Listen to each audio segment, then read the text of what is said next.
கரங்களை தட்டி அருமையான சகோதரி நான் அன்புடன் அழைக்கிறேன். சகோதரியினுடைய நீங்கள் நிறைய பேருக்கு தெரியும், ஒரு பிரபல சினிமா துறையில் ஒரு சிறந்த நடிகை. சகோதரியுடைய பெயர் மோகினி. ஆனால் இயேசு கிறிஸ்து சகோதரிக்கு வைத்திருக்கிற பெயரை அவங்களே சொல்லுவாங்க. அது அவங்க சொன்னதான் அது ரொம்ப இன்ட்ரெஸ்டிங்காக இருக்கும். ஆமென். Praise the Lord. சத்தமே வரல. Praise the Lord. Hallelujah. Ave Maria. அது மட்டும் ஏன் சவுண்ட் கம்மியா இருக்கு? Ave Maria. ரொம்ப ரொம்ப சந்தோஷம். ஒரு அளவிட முடியாத, சொல்றதுக்கு வார்த்தைகள் கிடைக்காத அளவுக்கு நான் சந்தோஷப்படுறேன். நிறைய மேடைகளில் நடிகையாக இன்ட்ரடியூஸ் ஆயிருக்கேன், நிறைய மேடைகளில் அவார்ட் வாங்கியிருக்கேன், நிறைய மேடைகளில் ஒரு நல்ல பேச்சாளராக என்னை கூப்பிட்டுருக்காங்க. ஆனால் அது எல்லாத்தையும் விட ரொம்ப பெருமைப்படுற ஒரு விஷயம், ஏசப்பாவுடைய ஒரு பொண்ணா, ஏசப்பாவுடைய ஒரு அன்புக்கு சாட்சியா, ஏசப்பா உயிரோடு இருக்காரு அப்படிங்கிறதுக்கு ஒரு சாட்சியா நான் இங்கே இருக்கிறதுல எனக்கு ரொம்ப பெருமையா இருக்கு. மோகினிங்கிற ஒரு நடிகையாக தான் உங்களுக்கெல்லாம் எனக்கு தெரியும். என்னுடைய இயற்கையான பெயர் வந்து மகாலட்சுமி. நான் ஒரு தஞ்சாவூர் தமிழ் பிராமண குடும்பத்தில் பிறந்தேன். எங்கள் அம்மா அப்பா ரொம்ப ரொம்ப ஆச்சாரமாக வளர்த்தாங்க என்ன. ஃபுல் எல்லா மொத்த ஃபேமிலியுமே ஒரு கலப்பு திருமணம் கூட இல்லாத பிராமன்ஸ். ஸோ அந்த மாதிரி ஒரு குடும்பத்தில் பிறந்து ஒரு நடிகையானப்ப நிறைய எதிர்ப்புகள். ஆனாலும் எங்கள் அம்மாவும் அப்பாவும் என்னை வந்து ஒரு நடிகையாக என்கரேஜ் பண்ணாமல், அவங்களுடைய பொண்ணா நடிக்கிறதுங்கிறது கேமரா முன்னாடி மட்டும்தான், நீ வீட்டுக்கு வந்துட்டேன்னா நீ வந்து மகாலட்சுமி தான் அப்படின்னு சொல்லியே வளர்த்தாங்க. 21 வயசுல எனக்கு கல்யாணமும் ஆச்சு. பார்த்து வச்ச கல்யாணம், 3 நாள் கல்யாணம். ஸோ அழகான ஒரு ஆம்பளை குழந்தையும் பிறந்தது இம்மீடியட்டா. எந்த குறையுமே இல்லாமல் லைஃப் போயிட்டு இருந்தது. ஒரு கிசுகிசுலையும் நான் மாட்டல இது வரைக்கும். எனக்கு கொஞ்சம் வருத்தம் தான் அதில். இது என்னடா அது ஒரு பரபரப்பான ஒரு ஹீரோயினா இல்லாமல் அடக்க ஒழக்கமான ஒரு ஹீரோயின் போரிங்கா பேர் எடுத்துட்டோமே முன்னாடி நான் ரொம்ப வருத்தப்படுவேன். அதனால அவர் வந்து நீ இப்படி இருந்தனா போறோம், ஒழுங்கு மரியாதையா என் பிள்ளையா இருந்தா போதும்னு அப்போலேருந்தே என்னை வளர்த்துருக்காருன்னு இப்பதான் எனக்கு தெரியுது. ஸோ கல்யாணம் ஆகி யூஎஸ் போனோம். அமெரிக்காவில் வந்து பரத்துக்கு வந்து என்னோட ஹஸ்பண்ட் பேர் பரத், அவருக்கு வேலை மாற்றம் கிடைச்சி யூஎஸ் போனோம். அது வரைக்கும் என்னோட லைஃப்ல வந்து ஒரு சின்ன புயல்லாம் வீச வேண்டாம், ஒரு சின்ன காற்று கூட அடித்தது கிடையாது. அவ்வளோ ஸ்மூத்தாக என் லைஃப் போயிட்டு இருந்தது. அங்கே போனதுக்கு அப்புறமா எனக்கு ஸ்பாண்டிலைட்டிஸ் அப்படின்னு ஏற்கனவே ஒரு முதுகு சம்மந்தப்பட்ட ஒரு கண்டிஷன் இருந்தது. அது ரொம்ப முத்தி போய் ஸ்பாண்டில் லாஸஸ் ஆச்சு. That is a second stage. அப்போ எனக்கு வயசு வந்து ஒரு 24-25 இருக்கும். என் குழந்தைக்கு 1.5 வயசு. அந்த டைமில் டாக்டர் சொன்னாங்க 30 இயர்ஸில் இவங்களுக்கு ஸ்பைனல் கார்டு ஆப்ரேஷன் பண்ண வேண்டியிருக்கும், அதிகமாக எதுவும் வேலையெல்லாம் செய்ய முடியாது, பெட் ரெஸ்ட்டில் இருக்கணும். ஒரு 5 மினிட்ஸ் உட்காந்தா எனக்கு வந்து கழுத்தெல்லாம் வீங்கிரும். ஸோ ஒரு 1.5 வயசு குழந்தைக்கு வந்து சாப்பாடு பண்ணி போடுறது கூட எனக்கு வந்து தெம்பு இல்லை. அந்த அளவுக்கு I was really sick. Doctor கிட்ட போய் கேட்டப்போ அவங்க சொன்னாங்க இப்படி தான் இருக்கும், சர்ஜரி பண்ணுற வரைக்கும், backbone spinal cord open பண்ணி சர்ஜரி பண்ணுற வரைக்கும் அவங்களுக்கு இந்த ப்ராப்ளம் இருக்கும். ஸ்பைனல் கார்டு சர்ஜரிங்கிறது விளையாட்டு கிடையாது. ஏதாவது ஒரு நரம்பு பிசகிருச்சுன்னா கை விழலாம், கால் விழலாம், பேசுகிற சக்தி இல்லாமல் போகலாம், பார்க்குற சக்தி இல்லாமல் போகலாம், என்ன வேணால் ஆகலாம். பிகாஸ் இன்யூமரபிள் நர்வ்ஸ் வந்து நமக்கு பிரெயினோட கனெக்ட் ஆயிருக்கு. ஸோ இது மாதிரி கேட்டோன்னே பரத்தோட அம்மா அப்பா நேச்சுரலி அவங்களுக்கு வந்து ஒரே ஒரு பையன். ஸோ அவங்க வந்து ரொம்ப மனசு கஷ்டப்பட்டுட்டாங்க. அவங்க மன கஷ்டப்பட்டு என்ன சொன்னாங்க, ஒருவேளை மறைச்சு கல்யாணம் பண்ணி கொடுத்துட்டாங்களா இந்த பொண்ணை, இவ்வளோ பெரிய ப்ராப்ளம் இருக்கிறது நம்ம கிட்ட சொல்லவே இல்லையே அப்படின்னு சொல்லி மறைச்சு கல்யாணம் பண்ணி கொடுத்துட்டாங்க போல இருக்கு. உனக்கு வேணா இன்னொரு கல்யாணம் பண்ணிடலாமான்னு என் முன்னாடி கேட்டாங்க பரத் கிட்ட. பட் அன்னைக்கே ஏசப்பா கருவிலிருந்தே உன்னை தெரிந்து கொண்டேங்கிறதுனால என் ஹஸ்பண்டையும் அந்த நிமிஷத்துல ஏசப்பா தொட்டாரு. உடனே பரத் சொன்னார், அம்மா எனக்கு ஏதாவது இருந்ததுன்னா மஞ்சுகிட்டையும் நீ இதே போய் கேட்பியா? அவளுக்கு சரியான வரைக்கும் நான் அவ கூட தான் இருக்கணும் அப்படின்னு சொன்னாரு. 2வது குழந்தை பெத்துக்கவே முடியாதுன்னு சொல்லிட்டாங்க. இதுக்கு இடையில நான் 2வது கர்ப்பமும் ஆனேன். ஆனா டாக்டர்ஸ் வந்து இந்த 2வது குழந்தைய தாங்குற சக்தி இவளோட பேக் போனுக்கு இல்லைன்னு சொன்னதுனால அபார்ஷன் பண்ண வேண்டியதாச்சு. இதை நினைச்சு நான் நிறைய அழுதுருக்கேன், நிறைய டிப்ரெஷன்ல போயிட்டேன், ஆன்டி டிப்ரெஷன்ஸ்லாம் எடுத்துக்க மாட்டேன்னு சொன்னேன். இது எல்லாத்துக்கு இடையிலும் என் மனசுல ஒரு கேள்வியை ஆண்டவர் கொடுத்துக்கிட்டே இருந்தாரு. உண்மையான கடவுள் இருக்கா இல்லையா? ஏன் நான் இவ்வளோ கஷ்டப்படுறேன்? எனக்கு ஞாபகம் தெரிஞ்சு ஒரு பொய் சொல்ல கூட நான் பயப்படுவேன், யாரையும் ஹர்ட் பண்றதுக்கு நான் பயப்படுவேன். ஏன் அப்ப எனக்கு இவ்வளவு கஷ்டங்கள்லாம் வருது அப்படின்னு நான் யோசிக்கும் போது எனக்கு வந்து அதுக்கான பதில் கிடைக்கல. ஆனா எல்லாரும் என்ன சொன்னாங்க, கர்மா, போன ஜென்மத்துல நீ பண்ண பாவம், அதனாலதான் உனக்கு வந்து இவ்வளவு வியாதி வந்திருக்கு, இவ்வளவு பிரச்சனைகள் இருக்கு. ஒரு நடக்க கூட முடியாம, நான் ஒரு கிளாசிக்கல் டான்சர், அங்க வந்து டான்ஸ் கிளாஸ் எடுத்துட்டு இருந்தேன், அதையும் மூட வேண்டிய ஒரு நிலைமை ஆயிடுச்சு, டான்ஸ் பர்ஃபார்மன்ஸும் கொடுக்க முடியல. அதனாலதான் உனக்கு வந்து இவ்வளவு கஷ்டம்னு சொன்னாங்க. இந்த கர்மாங்கிறது வந்து சொல்றதுக்கு வந்து ஏதோ ஒரு ரைமிங்கா இருக்கும், கர்மா வர்மா அந்த மாதிரிலாம் இருக்கும். ஆனா இதுக்கு வந்து ஹிந்துயிசம்லயோ இஸ்லாமிசம்லயோ சீக்கிய மதம் பிரகாரமோ இல்ல புத்த மதம் பிரகாரமோ ஜெயின மதம் பிரகாரமோ நீங்க வந்து இதுக்கு ஆன்சர்னு தேடினீங்கன்னா எதுலயுமே கிடையாது. நம்ம பண்ண பாவங்களுக்கு என்ன பரிகாரம்? ஹிந்துயிசம்ல ஜாதகக்காரங்கிட்ட அனுப்புவாங்க, அவன் சுக்கிரன் புதனை பார்க்கறான், புதன் சனியை பார்க்கறான், ஆனா சனி ராகுவை பார்க்கவே இல்லை அப்படின்னு எல்லாம் சொல்லுவாங்க. இதையெல்லாம் நமக்கு வந்து பாதி சமயம் புரியாது, பாதி சமயம் கரெக்ஷனுக்கு இந்த கோயில் போங்க, அந்த கோயில் சுத்துங்க, இந்த பரிகாரம் பண்ணுங்க, அந்த பரிகாரம் பண்ணாதீங்கன்னு சொல்லி ஒரு 108 கண்டிஷன். இதையெல்லாம் பண்ணதுக்கு அப்புறமும் சரி ஆச்சா என்னோட முதுகு வலின்னு கேட்டா சரி ஆகல. ஸோ இதுல எல்லாத்துலயுமே எனக்கு நம்பிக்கை போயிட்டே இருந்தது. Then I started referring to Hindu books. நிறைய ஹிந்து மைத்தாலஜி, ஹிந்து சமய புஸ்தகங்களை வந்து நான் நிறைய படிக்க ஆரம்பிச்சேன். தேவி மகாத்மியம், தேவி பாகவதம், கொஞ்சம் பகவத்கீதை, ராமாயணம், அப்புறம் குரான், சீக்கிய மத புஸ்தகமான குரு கிரந்த் சாஹிப், இதெல்லாம் நான் படிக்க ஆரம்பிச்சேன். இதுல எல்லாம் ஆன்சர் தேடி பார்த்தப்ப பாவங்களுக்கு பரிகாரம் இல்லை. நீங்க என்ன பாவம் பண்ணீங்களோ கை போற இடத்துல விரல் போகும், விரல் போற இடத்துல நகம் போகும் தான் இருந்தது. இதை வந்து என்னால ஒத்துக்கவே முடியல. ஒரு 33 இயர்ஸ்ல ஒரு குட் லுக்கிங் ஹஸ்பண்ட், ஒரு சின்ன ஒரு குழந்தை, ஒரு வியாதிக்காரி மாதிரி நான் எப்ப பாரு படுத்துட்டு இருக்கேன். இந்த வாழ்க்கையை என்னால ஏத்துக்க முடியல, என்னால அக்செப்ட் பண்ணிக்க முடியல. அப்ப நான் தேட ஆரம்பிச்சேன், உண்மையான கடவுளை நீ எங்கேயோ இருக்க. எல்லாத்தையும் வந்து கடவுள் இல்லாம யாராலையும் படைக்க முடியாது, எதுவுமே தானா உற்பத்தி ஆகாது. ஆனால் நீ எங்கேயோ இருக்க. ஆனா நீ யாரு, ஆம்பளையா பொம்பளையா, எந்த உருவம் உனக்கு, எந்த பேரு உனக்கு, எனக்கு தெரியவே தெரியாது. But you have to come. நீங்க என் முன்னாடி வந்துதான் ஆகணும். ஏன்னா நீங்க கிரியேட் பண்ண ஒரு கிரியேஷன் தான்.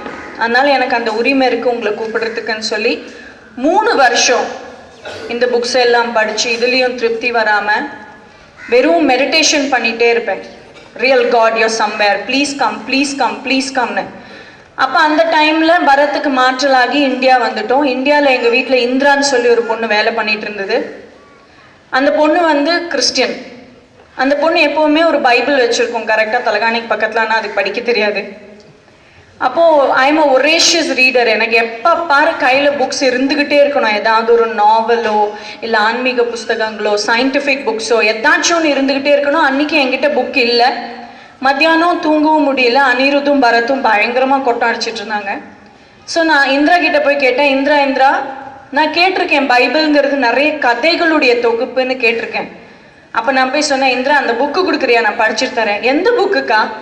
உன் பைபிள். அக்கா பைபிள் வந்து உங்களுக்கு கதை புக்காக்கா அப்படின்னு சொன்ன. அம்மா உனக்கு அது பைபிள்மா, நான் ரெஸ்பெக்ட் பண்றேன், இப்போதைக்கு எனக்கு கொஞ்சம் கடன் கொடு, நான் படிச்சுட்டு உனக்கு நான் தூங்கி முடிச்சோன்னே எந்திரிச்சு கொடுத்துட்றேன் அப்படின்னு சொல்லிட்டு. ஸோ அந்த புக் வந்து ஆதாம் ஏவாள் படிச்சுட்டே இருந்தேன். இந்த கதையை நான் கேள்விதான் பட்டிருக்கேன். பைபிளில் படிக்கும்போது ரொம்ப வித்தியாசமா இருந்தது. கடவுள் 6 நாட்கள்ல எப்படி உலகத்தை கிரியேட் பண்ணார், 7வது நாள் எப்படி ரெஸ்ட் கொடுத்தாரு, இப்படிலாம் இருந்தது. படிச்சுட்டு என்ன அறியாம தூங்கிட்டேன். பைபிள் பக்கத்துலயே இருக்கு. அப்ப எனக்கு ஒரு நல்ல ஒரு பியூட்டிஃபுல் ட்ரீம். அந்த ட்ரீம்னால தான் இன்னைக்கு நான் உங்க முன்னாடி உயிரோடு நின்று பேசிட்டு இருக்கேன். அந்த ட்ரீம்னால தான் இன்னைக்கு சந்தோஷமா நின்று பேசிட்டு இருக்கேன். அந்த ட்ரீம்னால தான் இன்னைக்கு தள்ளப்பட்ட கல்லே தலைக்கு மூலக்கல் ஆயிற்றுன்னு சொல்லுவாங்க. ஐ am not sure whether I am saying இன் தமிழ். அந்த மாதிரி நடிகை அப்படின்னா தள்ளப்பட்ட கல். நடிகைக்கும் ஒரு குடும்பம் இருக்கு, ஒரு கௌரவம் இருக்கு, ஒரு ட்ரெடிஷன் இருக்கு, கல்ச்சர் இருக்கு, வாழ்க்கை இருக்கு, குடும்பம் இருக்கு, மரியாதை இருக்குன்னு யாரும் நிறைய பார்க்கறதே கிடையாது. அப்படிப்பட்ட ஒரு நடிகையை தேர்ந்தெடுத்து இன்னைக்கு ஏசோப்பாவோட பிள்ளையா உலகத்திலேயே கிடைக்காத ஒரு மரியாதை, கிடைக்காத ஒரு அங்கீகாரம், கிடைக்காத ஒரு அவார்டோட இன்னைக்கு நான் இங்க நிக்கிறேன்னா அதுக்கு அந்த கனவு தான் காரணம். என்னுடைய தேடல் ஃபுல்லா கர்மாவிலேருந்து காப்பாற்றக்கூடிய, முக்தி கொடுக்கக்கூடிய கடவுள் எங்க இருக்கு, வாழ்க்கையில கஷ்டங்களை மாத்தக்கூடிய கடவுள் எங்க இருக்காரு, வியாதிகளை மாத்தக்கூடிய கடவுள் எங்க இருக்காரு, மனுஷனுடைய கெட்ட புத்திய கம்ப்ளீட்டா மாத்துறதுக்கு ஒரு கடவுள் இருக்காரு, அவர் எங்க இருக்காருங்கிறது தான் என்னுடைய தேடல். அப்ப கனவுல ஒரு பெரிய பிரளயம். நான் ஒரு சின்ன மணல் திட்டுல நின்றுட்டு இருக்கேன். என்னை சுத்தி வெள்ளம் கட கட கட கடன்னு ரைஸ் ஆயிட்டே வருது. நான் நினைக்கிறேன் இன்னொரு ½ அன் ஹவர்ல நான் செத்துருவேன். உலகம் அப்படியே உலகமே ஃபுல்லா தண்ணியா தான் இருக்கு. சுத்தி பார்க்கும்போது ஃபுல் வாட்டர். இன்னைக்கு நிறைய பேருடைய வாழ்க்கையில அந்த நிலைமையில இருக்காங்க. ஒரு பக்கம் கடன், ஒரு பக்கம் குடும்ப சுமை, ஒரு பக்கம் பிள்ளைங்களோட படிப்புன்னு அந்த மாதிரி ஒரு பிரளயத்துக்கு நடுவுல நான் நின்றுட்டு இருக்கேன். என் புருஷனை காணும், என் குழந்தை காணும், அம்மா அப்பா காணும், யாருமே காணும். அப்ப நான் நினைக்கிறேன் இதுதான் ஒவ்வொரு மனுஷனும் பண்ண பாவம். பார்த்துக்கிட்டே இருக்கும்போது தனக்கு தானே உதவிக்க முடியாத லெவல்ல இந்த பாவம் அந்த மனுஷனை போட்டு அமுக்கிறது, சாகடிச்சிருது. ஸோ இந்த பாவத்திலேருந்து என்னை யார் காப்பாற்ற போறாங்க? இந்த பாவத்திலேருந்து, இந்த கர்மாவிலேருந்து, இந்த வினையிலேருந்து என்னை யாராவது காப்பாத்துறதுக்கு இருந்தாங்கன்னா அவங்க தான் உண்மையான கடவுள்னு நினைச்சிட்டு இருக்கேன் கனவுல. நினைச்சிட்டு நான் திரும்பும் போது டயக்னலி ஆப்போசிட்ல இன்னொரு மணல் திட்டு இருக்கு. இன்னைக்கு நிறைய ஹீரோஸ் இருக்காங்க. நான் எல்லாத்துலயுமே என்னோட சாட்சியத்துல கண்டிப்பா இதை சொல்லுவேன். அஜித் அழகுன்னு சொல்றாங்க, விஜய் அழகுன்னு சொல்றாங்க, அக்ஷய்குமார், ஹிருத்திக் ரோஷன் என்னென்னமோ அழகுன்னு சொல்றாங்க. ஆனா அன்னைக்கு நான் ஒருத்தரை கனவுல பார்த்தேன். அதுக்கப்புறம் யாருமே அழகு கிடையாது என்னுடைய கண்ணுக்கு அவரை தவிர. அப்ப நான் அப்படியே திரும்பி பார்க்கும்போது ஒரு ஒயிட் கலர் பியூட்டிஃபுல் ட்ரெஸ். அவர் இருக்கிற இடமே அவருடைய கலரா இல்ல அவரை சுத்தி இருக்கிற வெளிச்சமானு தெரிய முடியாதபடி தங்க கலர்ல தக தக தக தகன்னு இருக்காரு. நல்ல ஷோல்டருக்கு கீழே ஹேர், பியூட்டிஃபுல் பியர்ட். அண்ட் அந்த கை விரல் எல்லாம் பார்த்தீங்கன்னா செதுக்குன மாதிரி இருந்தது. இல்ல ரவிவர்மா பெயிண்டிங்ல இருக்கிற அந்த கை விரல் மாதிரி அத்தனை அழகு, அத்தனை சாந்தம், அத்தனை சிரிப்பு, அத்தனை அன்பு. என்ன அழகா இப்படி திரும்பி பார்த்து என்னை இப்படி என்னமோ கை காமிச்சாரு. நான் யோசிக்கிறேன் யாரு இவரு, என்ன என்னமோ கை காமிக்கிறாரு, யாரு இவர், என்னமோ நின்று இருக்காரு. என்ன அவருக்கு ஏத்த மாதிரி காட்டுவாசி மாதிரி ஒரு ஆளு, என்னென்னமோ இலை தழெல்லாம் ட்ரெஸ்ஸா போட்டுண்டு சம்பஹோ ஹோ அப்படி மாதிரியே ஒரு ஆளு, ஃபுல்லு தாடிலாம் வச்சுக்கிட்டு, பார்பர் ஷாப்பே இல்லாத இடத்துல இருந்து வந்த மாதிரி. அவருக்கு பக்கத்துல ஒரு ஸ்கொயர் ஷேப்ல ஒரு போட். அது போட்டு நான் எப்படி கண்டுபிடிச்சேன்னா அது தண்ணியில நின்றுட்டு இருந்ததுனால நான் கண்டுபிடிச்சேன். அந்த மாதிரி ஒரு போட்டை நான் இன்னி வரைக்கும் பார்த்தது கிடையாது. அந்த மாதிரி ஒரு போட் நின்றுட்டு இருக்கு. அப்போ இவர் இந்த அழகன் அவர் என்னை பார்த்து கை காமிக்கிறாரு, என்னமோ அந்த காட்டுவாசி கிட்ட சொல்றாரு, அந்த போட்டை காமிக்கிறாரு. So immediately I was able to perceive, oh இவர் என்னை காப்பாற்ற போறாரா, இந்த கர்மாலேருந்து, இந்த பிரளயத்திலேருந்து, இந்த மரணத்திலேருந்து இவர் என்னை காப்பாத்தினா இவர் தான் உண்மையான கடவுள், நான் ஒத்துப்பேன் அப்படின்னு யோசிக்கும் போது, நீ எண்ணுகிற எண்ணங்கள் வார்த்தைகளாக வெளிவருவதற்கு முன்னமே நான் அறிவேன்னு சொல்லிட்டு பைபிள்ல நான் அப்புறமா தான் படிச்சேன். ஆனா அப்ப இந்த எண்ணத்தை எண்ணிட்டு நான் திரும்பி அவரை பார்க்கும்போதே ஒரு அழகான ஒரு ஸ்மைல், பியூட்டிஃபுல் ஸ்மைல், அழகா சிரிச்சாரு. மம்மி அப்படின்னு ஒரு குரல் என் பையன் என்னை எழுப்பி விட்டுட்டான். ஸோ எந்திரிச்சு இவர் யாருன்னு தெரியாது, என்னன்னு தெரியாது, ஒண்ணுமே தெரியாது. நான் போய் இந்திரா கிட்ட சொன்னேன், இந்திரா நான் இந்த மாதிரி ஒரு ஆளை பார்த்தேன்னு. அந்த பொண்ணு விக்கி விக்கி அழ ஆரம்பிச்சிருச்சு. அக்கா நீங்க ஏசோப்பாவை பார்த்துருக்கீங்கக்கா கனவுல, அது ஏசோப்பாக்கா அப்படின்னு. நான் சொன்னேன் ஏசோப்பா எதுக்கிட்டு என் கனவுல வரணும், அவருக்கு என்ன நிறைய டைம் இருக்கு, அவருக்கு ஹிந்துஸ் கனவுல எல்லாம் வராரு, உன் கனவுல அவர் வந்தா போறோம், என் கனவுல எங்க பகவதி வரும்னு விட்டுட்டேன். நான் ஏசோப்பாவை நிறைய கிண்டல் பண்ணியிருக்கேன். அவருக்கு அவரே காப்பாத்திக்க முடியாம கிராஸ்ல செத்து போயிட்டாரு, அவர் எங்க இந்த மக்களை காப்பாத்த போறாரு, இப்படிலாம் கேட்டிருக்கேன். அப்ப ஏசோப்பா என்னை பார்த்து மேலேருந்து சிரிச்சிருப்பாரு, அடி லூசு, உன்னை காப்பாத்துறதுக்கே நான் தான் வரப்போறேன், கொஞ்சம் வெயிட் பண்ணு அப்படின்னு. ஸோ இந்த கனவுக்கு அப்புறம் என்னுடைய தேடல் ஜாஸ்தியாச்சு. இவர் யாருன்னு 2-3 பேர்கிட்ட கேட்டப்ப 2-3 பேரும் சொன்னாங்க இது ஜீசஸ் அப்படின்னு. சரி ஜீசஸ்னா யாரு, அவர் பொத்தாம்பொதுவா ஒரு கடவுள்னு எனக்கு தெரியும், பட் இவர்கிட்ட என்ன கிரேட்னஸ் இருக்கு, இவர் நிஜமாவே பிறந்திருக்காரா? இன்னைக்கு கிருஷ்ணருக்கும் ராமருக்கும் பிறப்பிடம் கிடையாது. ஜியாகிரபிக்கலா வேணா ஒரு குத்து மதிப்பா சொல்லணும். இந்த இடம் குருக்ஷேத்திரம்னு சொல்லிக்கிறாங்க. ஸோ ப்ராபப்ளி அங்க மகாபாரத போர் நடந்தது. இந்த இடம் துவாரகான்னு சொல்றாங்க. ஸோ ப்ராபப்ளி கிருஷ்ணர் அங்க பிறந்திருக்கலாம். இது வரைக்கும் தான் சொல்ல முடியும். சிவனுக்கு அட்ரஸ் கிடையாது, விஷ்ணுக்கு அட்ரஸ் கிடையாது, பகவதிக்கு அட்ரஸ் கிடையாது. டு அட்ரஸ் நமக்கு தான் வரும், ஃப்ரம் அட்ரஸ் இருக்கவே இருக்காது. ஸோ அப்படிப்பட்ட ஒரு கடவுள் ஜீசஸா, இல்லை ஜீசஸ் பிறந்ததுக்கு அத்தாட்சி இருக்கா, அவர் வளர்ந்ததுக்கு அத்தாட்சி இருக்கா, பார்த்துருக்காங்களா மக்கள்? அவர் உண்மையாவே எனக்கு தான் இறந்தாருன்னு எனக்கு எப்படி தெரியும்? இது மாதிரி எல்லாம் எனக்குள்ள கேள்விகள். அப்போ எனக்கு 2005 டிசம்பர் மாதம் எனக்கு முதல் பைபிள் கிடைச்சது. அந்த பைபிள் படிக்க ஆரம்பிச்சா ஒண்ணுமே புரியல. என்னடா இது இவ்வளோ கன்ஃபியூசிங்கா இருக்கு? ஜீசஸ் அத்தனை அழகா இருந்தாரு, அத்தனை அழகா சிரிச்சாரு. எனக்கு நீங்க யாருன்னு தெரியணும்னு ஒரு நாள் நான் போய் கேட்டேன் சாந்தோம் சர்ச்ல. நீங்க யாரு, எனக்கு இன்னும் டீட்டெயிலா தெரியணும், நான் என்ன பண்ணணும் அதுக்கு, ஐ டோன்ட் நோ. அப்ப என்கிட்ட ஒரு ரோசரி ஒருத்தங்க கொடுத்தாங்க. இன்னைக்கும் என் கழுத்துல வந்து நகை இருக்கோ திருமங்கல்யம் இருக்கோ எனக்கு தெரியாது, ரோசரி மட்டும் கண்டிப்பா இருக்கும். அந்த ரோசரியில டெய்லி நான் கேட்கிற கேள்வி, அம்மா நீங்க யாரு? சயின்டிபிக்கா ஒத்துக்க முடியாத லெவல்ல கண்ணி ஒரு மகனை பெற்றெடுத்தாள்னு சொல்றாங்க. நான் எப்படி ஒத்துக்கிறது எனக்கு தெரியாது. சயின்ஸ் பிரகாரம் அறிவிலேயே யோசிச்சு பழக்கமாயிருச்சு.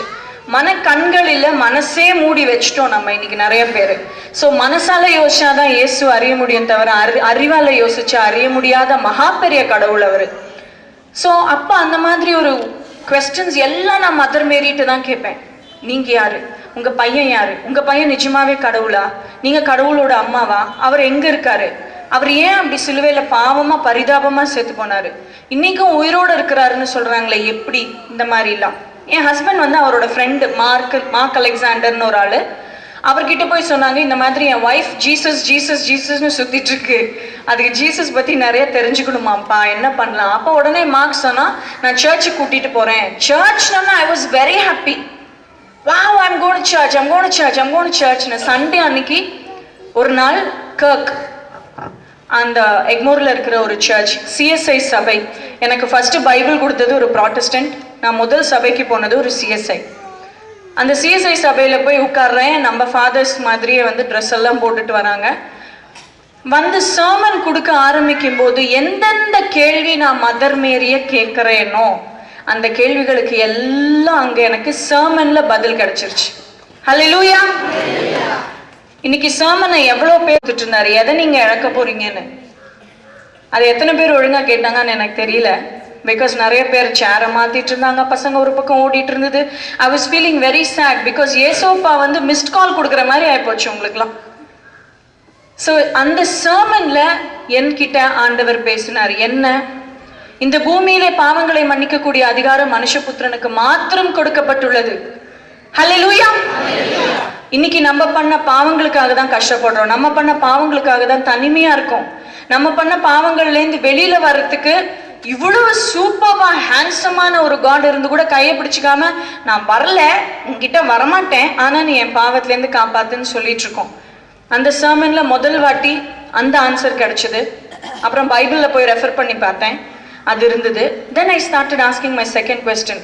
அம்மா, உங்க பையன் பாவத்தை மன்னிக்கிறாங்கன்னு அன்னைக்கு ஃபாதர் சொன்னாரு, இதை எப்படி நான் நம்புவேன்?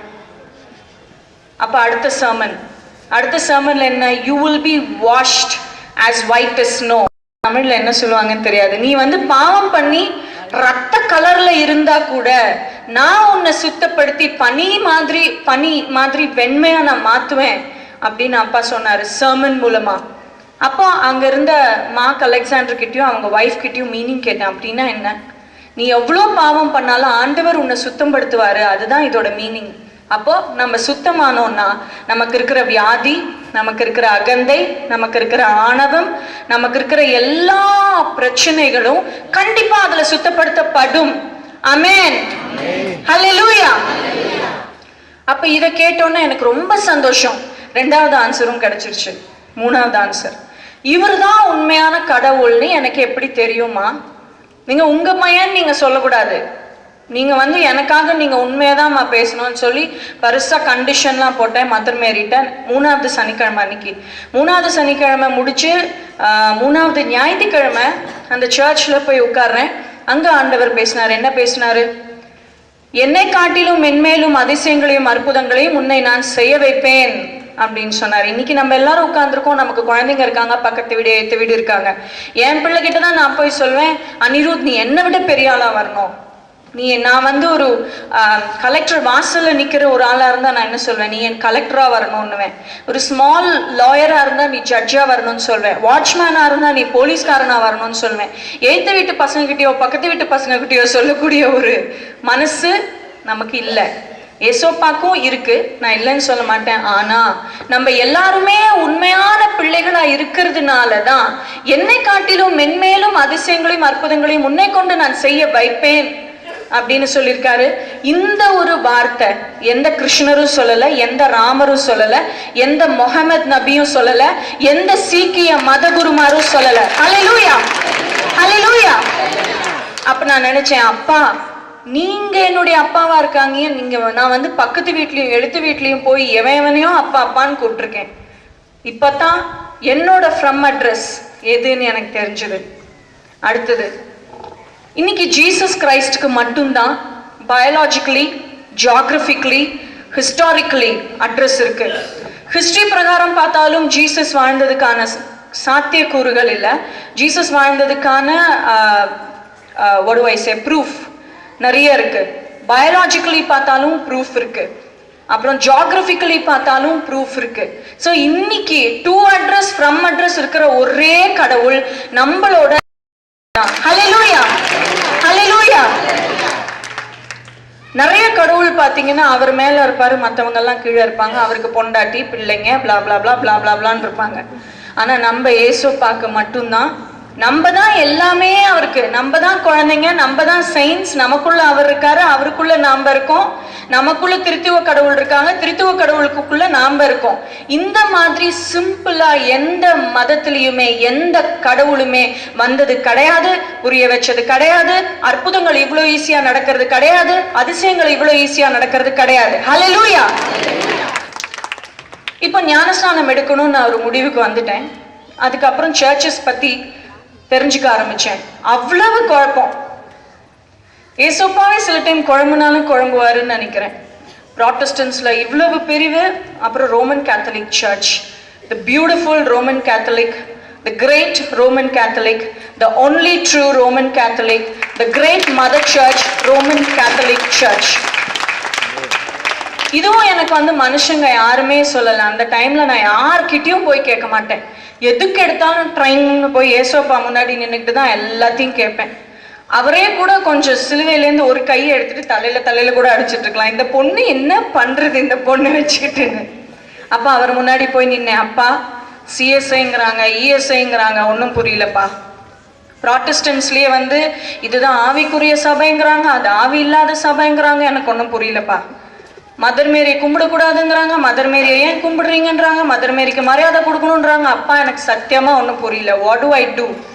நீங்க தானே சும்மா இல்லாம என்னை கனவுல வந்து கூப்பிட்டீங்க, நீங்க வந்து சொல்லுங்க, நீங்க சொல்லியே ஆகணும், எனக்கு தெரியாது. அப்ப எர்ணாகுளம்க்கு நான் ஒரு ஷூட்டிங் போயிருந்தேன்.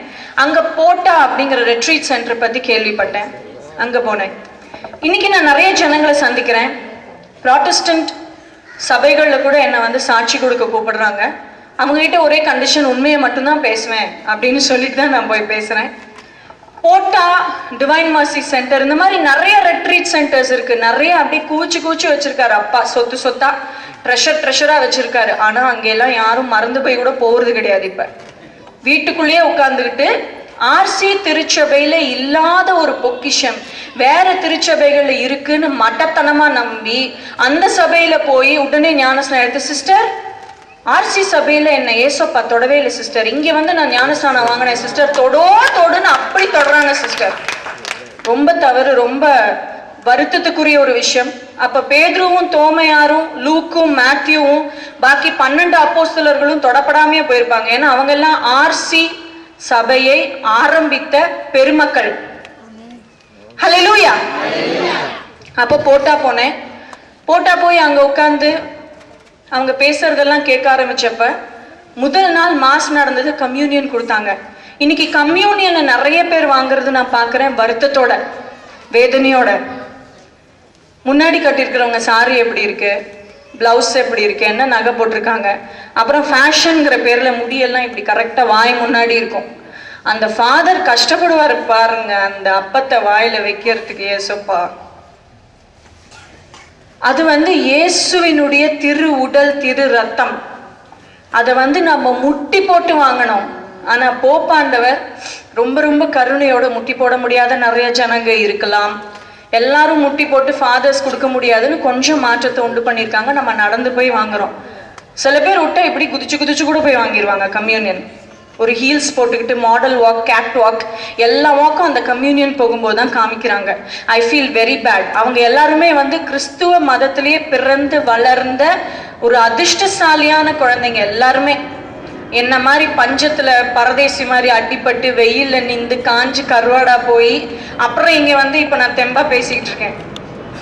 ஸோ அதுல ஏசப்பா பைபிள்ல என்ன போட்டிருக்காருன்னா, என்னுடைய ரத்தத்தையும் என்னுடைய சதையும் வாங்குறவங்க எனக்குள்ள அவங்க இருப்பாங்க, அவங்களுக்குள்ள நான் இருப்பேன்னு.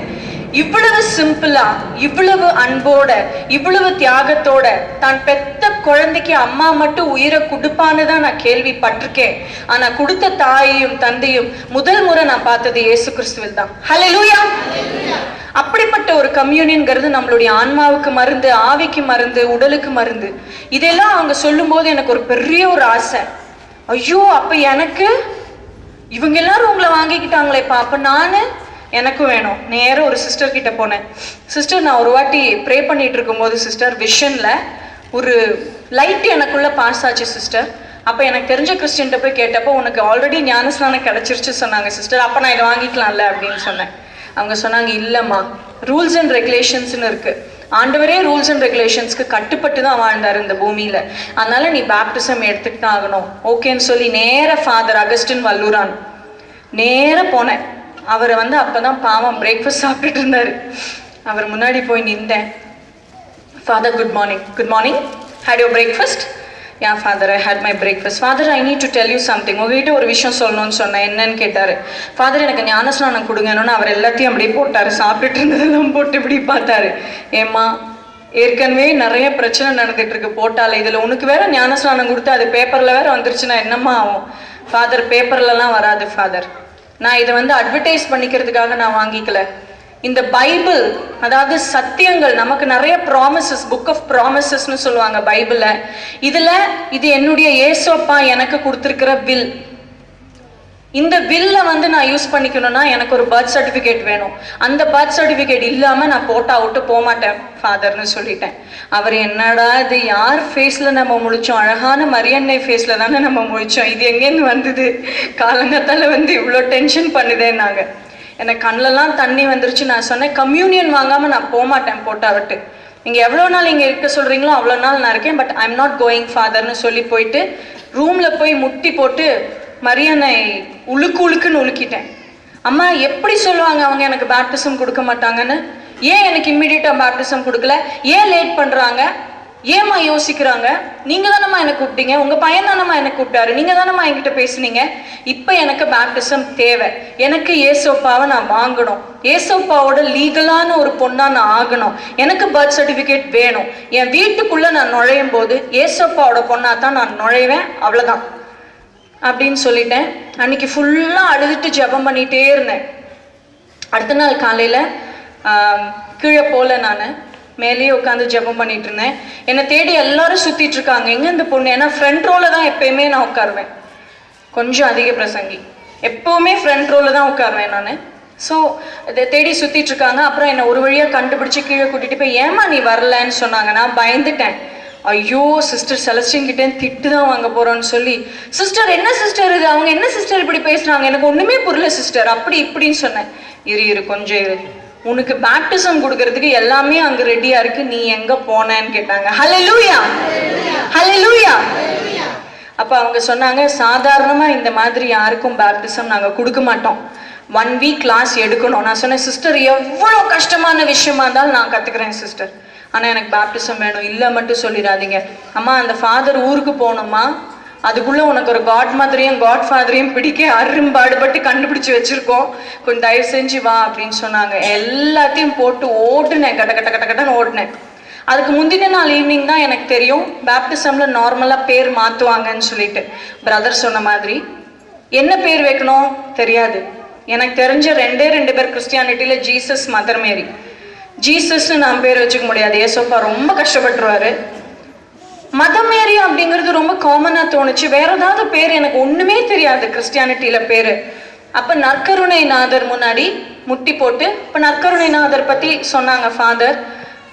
இவர் வந்து பயங்கர பவர்ஃபுல், இவர் முன்னாடி நிறைய மிரக்கல்ஸ் நடக்கும், உயிரோடு இருக்கிற தேவன் இவர், உங்களை எல்லாம் பார்த்துட்டு இருக்காரு அப்படின்னு சொல்லிட்டு. இன்னைக்கு நிறைய சர்ச்சஸ்ல சேப்பல்ல நற்கருணை நாதர் வச்சிருக்காங்க. போனா ஃபாதரும் நற்கருணை நாதரும் கண்டிப்பா அங்க இருப்பாங்க. அவங்கள தவிர இன்னும் 2-3 பேர் இருந்தா ரொம்ப ரேர். அது நேரம் மாசுக்கு போக வேண்டியது, அடிச்சோம் பொழைச்சோம்னு சொல்லிட்டு நேரம் வீட்டுக்கு போய் சிக்கன் பிரியாணி பண்ணலாமா, மட்டன் பிரியாணி பண்ணலாமா, எங்க வெளில போகலாம், சண்டே என்ன மூவி, சன் டிவியில் இது, ராஜ் டிவியில் இதுதான் நிறைய ஃபேமிலிஸ்ல நான் இப்போ பார்த்துட்டு இருக்கேன். I feel very bad for that also. So அவர் முன்னாடி உட்காந்து கேட்டேன், அப்பா எனக்கு ஒரு பேரும் தெரியாதுப்பா, எனக்கு வந்து உங்க பேர் வேணும். ஒரு பொண்ணுக்கு ஒன்று புருஷனோட பேர் இருக்கும், இல்லை அப்பாவோட பேர் இருக்கும். நீங்க என்னுடைய அப்பா, உங்க பேர் எனக்கு நீங்க கொடுங்கப்பான்னு சொல்லி கேட்டேன். நற்கருணைநாதருடைய அந்த ஆராதனை முடியும் போது 2 பேர் எனக்கு அப்பா கொடுத்தாரு, கிறிஸ்டின், கிறிஸ்டினா. எனக்கு பயங்கர டவுட், நானும் எதையாவது யோசிச்சு சொல்றேன்னா உண்மையிலேயே ஏசப்பா பேர் கொடுத்தாரா? அப்போ பின்னாடி ஒரு ஆங்கிலோ இந்தியன் ஆண்டி உட்காந்துருந்தாங்க. ஆராதனை முடிச்சு நான் போகும்போது அவங்க கிட்ட, ஆண்டி ஒரு கொஸ்டின் கேட்கட்டுமான்னு கேட்டேன். கேளுமான்னு சொன்னாங்க. கிறிஸ்டின், கிறிஸ்டினா அப்படின்னு ஒரு பேர் இருக்கா? அவங்க என்ன மேலே கீழே பார்த்தாங்க. என்னம்மா இது, ஏசப்பாவுடைய பேருமா, பொண்ணுங்க பேரா இது? ஆமான்னு சொன்னாங்க. எனக்கு ரொம்ப சந்தோஷம் தாங்க முடியல. Then I chose the name Christina. அந்த பேர்ல தான் நான் பேப்டிசம் வாங்கினேன். ஹல்லேலூயா. ஸோ அந்த பேரில் பேப்டிசம் வாங்கி முடிச்சு அன்னைக்கு ஃபுல்லாக குதின்னு குதிச்சுட்டே இருந்தேன். எல்லாரும் என்கிட்ட வந்து கேட்டாங்க, அப்போ உங்களுக்கு பேக் பெயின் சரியா போயிடுச்சா? ஆண்டவர் அற்புதம் பண்ணி நீங்கள் அந்த ஆண்டவரை ஏற்றுக்கிட்டீங்களா?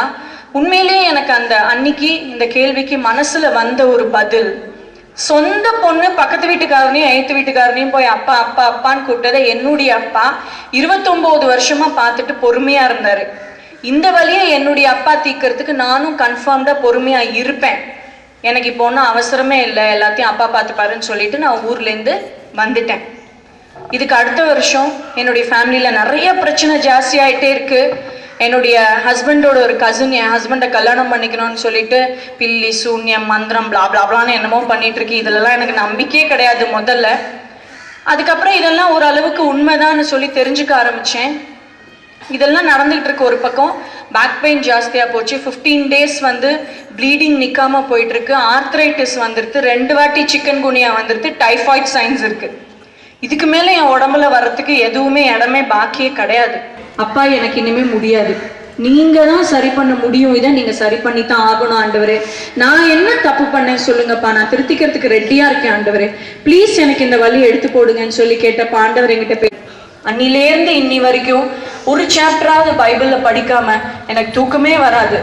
ரொம்ப பயம் வந்துடும். ஐயோ அப்பா வார்த்தை எனக்குள்ள இல்லையே, திருப்பி எந்த நாயாவது பேயாவது வந்துருமோ என்னமோ அப்படின்னு சொல்லிட்டு அது படிச்சு எண்ணி கரெக்டா 4 to 5 டேஸ் அப்பா நிறைய மரித்து போன ஆவிகளை கனவுல காமிச்சாரு. என்னன்னு தெரியல, கூட ஒருத்தரை வச்சு நீ ஜபிச்சு இவங்களை துரத்தி விடுன்னு சொல்லிட்டு அதே மாதிரி கூட ஒருத்தங்களை வச்சு ஜபிச்சு 13 ஆவிகள் என்னை விட்டு அன்னைக்கு விலகிச்சு. ஹல்லேலூயா.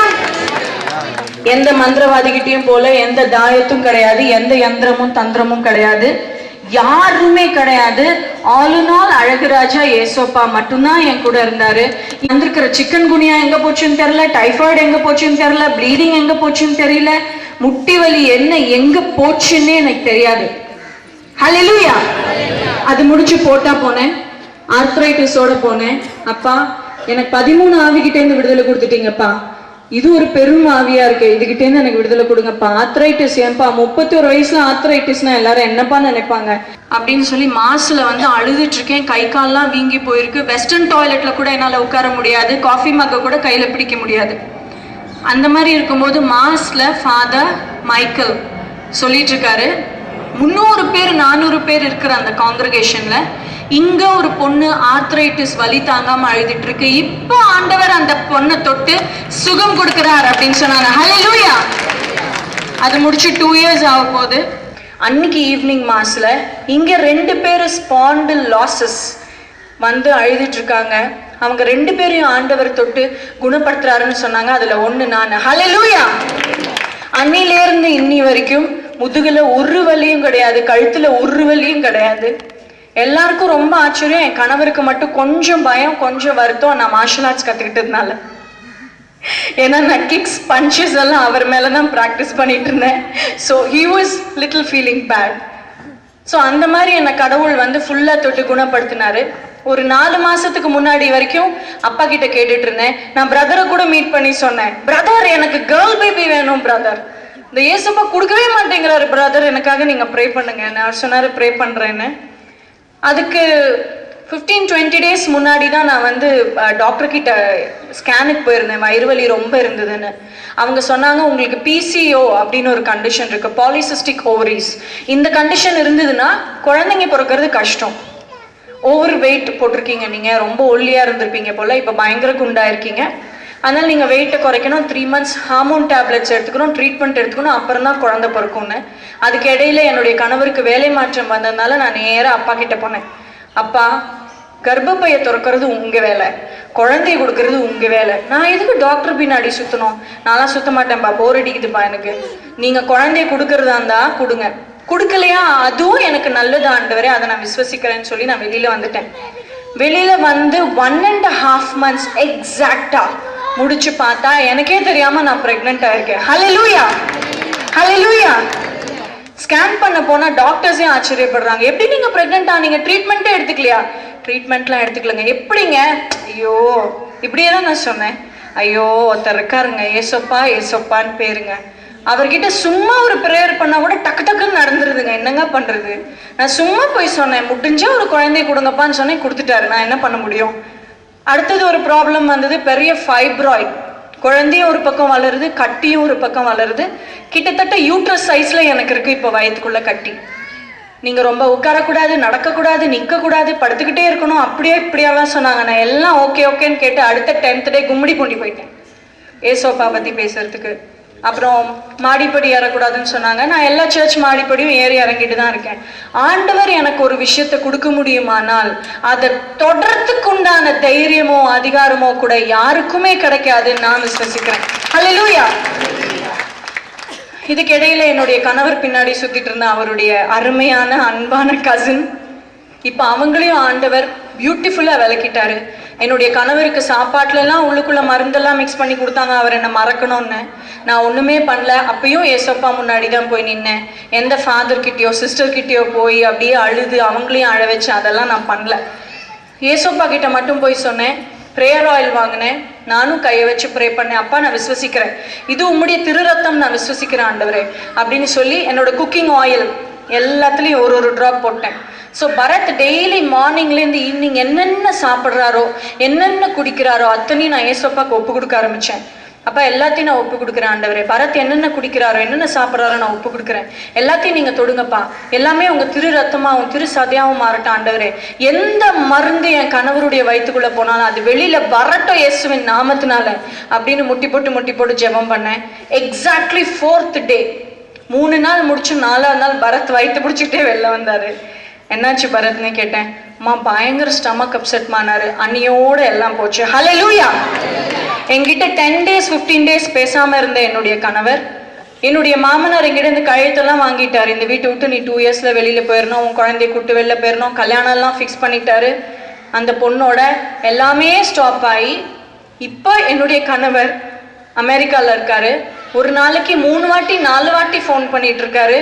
குழந்தை எப்படிமா இருக்கு, பொன் குழந்தை இருக்கா, அம்மா எனக்கு இன்டர்வியூ இருக்குமா, ஏசப்பா கிட்ட ப்ரே பண்ணிக்கோ, எனக்கு இந்த மாதிரி ஒரு இம்பார்ட்டன்ட் மீட்டிங் இருக்குமா, ஏசப்பா கிட்ட ப்ரே பண்ணிக்கோ, விசா வாங்கணுமா, ஏசப்பா கிட்ட ப்ரே பண்ணிக்கோன்னு சொன்னார். டாக் ரெக்டிஃபிகேஷன் ஆஃப் மேரேஜ் எங்களுக்கு இன்னும் பண்ணாமல் இருந்தது. அது எனக்கு ஒரு பெரிய குறையா இருந்தது. அப்பாவை போட்டு பிடுங்கி எடுத்துகிட்டே இருந்தேன். அப்பா, நான் மட்டும் தாலி இல்லாமல் சுற்றுறேன், நான் மட்டும் தாலி இல்லாமல் சுற்றுறேன்னு. என் கணவர் அதுக்கும் சரின்னு ஒத்துக்கிட்டாரு. என் குழந்தையோட பேப்டிசம்க்கும் சரின்னு ஒத்துக்கிட்டாரு. பிறக்க போகிற இந்த குழந்தைய பேப்டிசம் பண்ணுறதுக்கும் பரத் வந்து சரின்னு ஒத்துக்கிட்டாரு. ஹல்லேலூயா, ஹல்லேலூயா. ஆக எனக்கு இன்னைக்கு தெரிஞ்ச ஒரே மருந்து இயேசு, எனக்கு இன்னைக்கு தெரிஞ்ச ஒரே மந்திரம் இயேசு, எனக்கு இன்னைக்கு தெரிஞ்ச ஒரே மாயம் இயேசு, எனக்கு இன்னைக்கு தெரிஞ்ச எல்லாம் all in all resolution, all in all everything is only Jesus and Jesus வந்து கொஞ்சம் ஸ்ட்ரிக்டா இருந்தா உடனே நான் போய் நிக்கிறது மதர் மேரி. டெய்லி அட்லீஸ்ட் ஒரு ரோசரியாவது நான் சொல்லிடுவேன். அந்த ரோசரி சொல்லாம இருக்கிறவங்கள பார்த்து நான் ரொம்ப வருத்தப்படுறேன். ப்ராட்டஸ்டன்ட் சகோதர சகோதரிகளை பார்த்து நான் ரொம்ப வருத்தப்படுறேன். நமக்கு ஒரு குடும்பமே இருக்கு பேக்கப்க்கு. நான் ஏதாவது தப்பு பண்ணா எங்க அண்ணன் இருக்காரு அந்தோனியார், இன்னொரு அண்ணன் இருக்காரு ஜூட், இன்னொரு அக்கா இருக்காங்க ஃபாஸ்டினா, இவ்வளவு பேர் எனக்கு இருக்காங்க என்னை தூக்கி விடுறதுக்கு, எனக்கு ப்ரேயர் பண்றதுக்கு, எனக்கு தைரியம் சொல்றதுக்கு, எனக்காக கடவுள் முன்னாடி போய் சண்டை போட்டு எனக்கு வாங்கி கொடுக்கறதுக்கு இவ்வளவு பேர் இருக்காங்க. பாவம் அவங்களுக்கு யாருமே இல்லை, தாயில்லாத பிள்ளைங்களா இருக்காங்க. அதனால அவங்களுக்கும் சேர்த்து நீங்க ப்ரேயர் பண்ணோம். ப்ராட்டஸ்டன்ட் மக்கள் உங்ககிட்ட வந்து சொல்லும் போது ஒரே ஒரு விஷயம் அவங்க கிட்ட சொல்லுங்க. இயேசு அப்பா பேதுரு கிட்ட அதிகாரத்தை கொடுத்து ஆரம்பிச்ச திருச்சபை நம்மளோட திருச்சபை. எல்லாரையும் அங்கீகரித்து எல்லாருடைய உணர்வுகளுக்கும் மதிப்பு கொடுத்து இயேசுவ குடும்ப தலைவனா வச்சு அந்த குடும்பத்துல இருக்கிற அங்கங்கள் எல்லாத்தையும் மதிப்பும் மரியாதையும் கொடுக்கிற ஒரே சபை நம்மளோட திருச்சபை. இயேசு வந்து என் மூலமா மட்டும்தான் அப்பா கிட்ட வருவீங்கன்னு சொன்ன அந்த ஒரே காரணத்துக்காக ஒரு அழகான ஃபேமிலி போட்டோகிராஃப்ல இருந்து ஜீசஸை மட்டும் கட் பண்ணி வச்சிருக்காங்க அவங்க. நம்ம சபையில மட்டும்தான் திருபலி அப்படிங்கிற ஒரு மகிமையான பொக்கிஷமான பவர்ஃபுல்லான ஒரு விஷயம் இருக்கு. அவங்களுக்கு திருபலி கிடையாது, ஆராதனை மட்டும்தான் இருக்கு. டெய்லி காலையிலையும் சாயந்தரமும் ஏசப்பாவுடைய திரு ரத்தத்தையும் திரு சரீரத்தையும் நம்ம வாங்கிட்டு ஒரு நாள் ஆரம்பிக்கிறோம், ஒரு நாளை முடிக்கிறோம். ஆனா அவங்களுக்கு மாசம் ஒரு வாட்டி தான் கம்யூனியன். அது கூட கம்யூனியன் என்னால சொல்ல முடியாது. ஏன்னா அந்த திரு ரத்தத்தையும் அந்த திரு சரீரத்தையும் கொடுக்கக்கூடிய அதிகாரம் அந்த 12 சீஷர்களுக்கு மட்டும்தான் கொடுக்கப்பட்டது. அந்த 12 சீஷர்கள் வழி வந்தவங்க தான் நம்மளுடைய குருமார்கள். நமக்காக குடும்பத்தை விட்டு, நமக்காக எல்லா ஆசாபாசங்களையும் அடக்கி, நமக்காக இயேசப்பாக்காக தன்னுடைய ஃபுல் வாழ்க்கையை தியாகம் பண்ணி வாழறவங்க தான் நம்மளுடைய குருமார்கள், நம்மளுடைய கன்னியாஸ்திரிகள். ஸோ இந்த மாதிரி ஒரு தியாகம், இந்த மாதிரி ஒரு இழப்பு அந்த ப்ராட்டஸ்டன்ட் மக்களுக்கு கிடையாது. ஸோ அவங்க சாப்பிட்ற கம்யூனியன்ல ஏசப்பா கருணையால, ஏசப்பாவோட மர்சினால கண்டிப்பா அதை ஆசீர்வாதம் பண்ணி கொடுப்பாரு. அதை நான் ஒத்துக்கிறேன். உங்களுக்கு தெரிஞ்ச ப்ராட்டஸ்டன்ட்ஸ்க்கு நீங்க வேண்டிக்கணும், கன்ஃபார்ம்டா நீங்க வேண்டிக்கணும். உண்மையான திருச்சபைக்கு அவங்க வரணும், தாய் திருச்சபைக்கு அவங்க வரணும், உண்மையான திருமறையை அவங்க புரிஞ்சுக்கணும், அவங்க மதிப்பு கொடுக்கணும், அவங்க வந்து நம்ம சபையில சேரணும். எல்லாரும் ஏசப்பாவுடைய திரு உடலா நம்ம மாறணும்னு ப்ளீஸ் நீங்க அவங்களுக்காகவும் ப்ரே பண்ணிக்கங்க. ஒரு கை அங்க இருக்கு, இப்போ பாக்கியெல்லாம் இங்க இருக்கும். ஸோ அந்த நிலைமை கூடிய சீக்கிரம் மாறணும். நீங்க எல்லாரும் ப்ரே பண்ணணும். இனிமே யாராவது ப்ராட்டஸ்டன்ஸ் வந்து உங்களுக்கு வந்து இந்த what they say ட்ராக்ஸ் கொடுப்பாங்க, எங்க சபைக்கு வாங்க நிறைய அதிசயம் நடக்குதுன்னு சொல்லுவாங்க. இல்லை, அது டுட்டோரியல், இது யூனிவர்சிட்டி. அதை நீங்க தயவு செஞ்சு மறந்துடாதீங்க. இந்த வாய்ப்பை கொடுத்த மதர் மேரிக்கு, ஏசப்பாக்கு, என்னுடைய அண்ணன்களுக்கு, அக்காக்களுக்கு அண்ட் பிரதர் கிறிஸ்டபருக்கு என்னுடைய மனமார்ந்த நன்றியை தெரிவித்துக் கொள்கிறேன். இன்னைக்கு இவங்க இவ்வளவு பேர்கிட்ட நான் ஏசப்பாவை ஷேர் பண்ணியிருக்கேன். அப்ப இவ்வளவு பர்சன்டேஜ் ஏசப்பா என்னுடைய வாழ்க்கையில அதிகரிச்சிருக்காரு. உங்க வாழ்க்கையில ஏசு அதிகரிக்கணுமா? போங்க. யார் யாருக்கு பிரச்சனை இருக்கோ அவங்க கிட்ட போய் இயேசுவை ஷேர் பண்ணுங்க. யார் யார் கஷ்டப்படுறாங்களோ அவங்க கிட்ட போய் இயேசுவை ஷேர் பண்ணுங்க. ஏசப்பாவை ஷேர் பண்றதுக்கு வெக்கப்படாதீங்க. அப்புறம் அப்பா என்ன பண்ணுவாரு? பரமபிதா முன்னாடி நம்மள ஒத்துக்கிறதுக்கு அவர் வைக்கப்பட்டு போயிடுவாரு. So share Christ, grow in Christ, live in Christ, be happy in Christ. Hallelujah, hallelujah, hallelujah. Ave Maria, மரியே வாழ்க. நன்றி.